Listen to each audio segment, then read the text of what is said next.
So mga tol, nagbigay po ng prediction si former world champion Errol Spence Jr. sa laban ng Terence Crawford versus Canelo Alvarez na magaganap na sa September 13 sa Amerika, kung saan nakataya po dyan ang undisputed belts ni Canelo Alvarez sa super middleweight. Aminado nga po itong si Spence mga tol na naramdaman daw niya ang lakas ni Crawford noong maglaban sila 2 taon na mahigit ang nagdaan at pabagsakin siya ng ilang beses at dominahin ni Crawford. Pero sa laban ni Crawford kay Canelo, ibang usapan na daw yan para kay Spence. Kakaiba daw kasi ang body shot ni Canelo. Pababagsakin lang daw ni Canelo itong si Crawford at pahihintuin daw sa late rounds. Tansya nga po ni Spence, 10 or 11 rounds, TKO na daw itong si Crawford. So anong masasabi nyo dyan mga tol? Tatama kaya ang prediksyon ni Spence? Samantala, nagflex na naman po ng katawan si Terence Crawford. Mukhang kondisyon na po siya. Pinagkumpara naman ng mga fans ang mga naka-sparring ni Crawford at Canelo.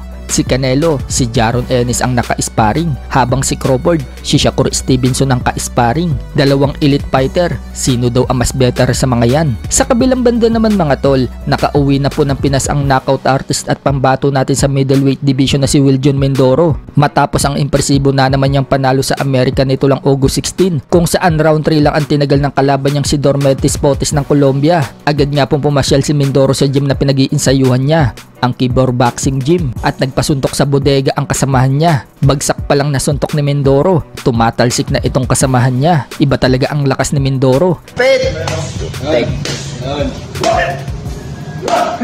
Ayon naman sa sports analyst natin dito sa Pinas na si Atty. Ed Tolentino, maganda daw kung maisabak na itong si Wiljon Mindoro slightly sa mga dekalibreng kalaban para masubukan. Kung si Kenneth Luber nag-step up na daw ng opponent, kailangan din daw ganyan ang gawin ni Mindoro. Mag-step up din daw ito ng opponent kahit na slightly lang. Walang duda daw na malakas talaga itong si Mindoro.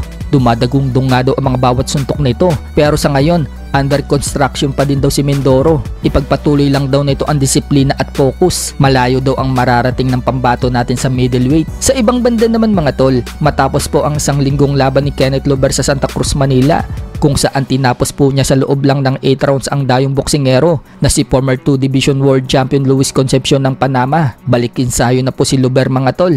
Nagpakita po agad siya ng mabilis na shadow boxing.